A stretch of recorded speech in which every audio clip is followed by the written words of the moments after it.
Well, that does not sound healthy at all. Like, it doesn't quite sound like rod knock. I don't think it's that.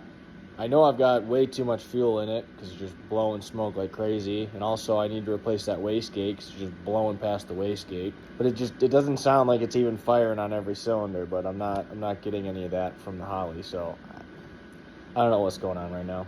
Comment down below if you got any help.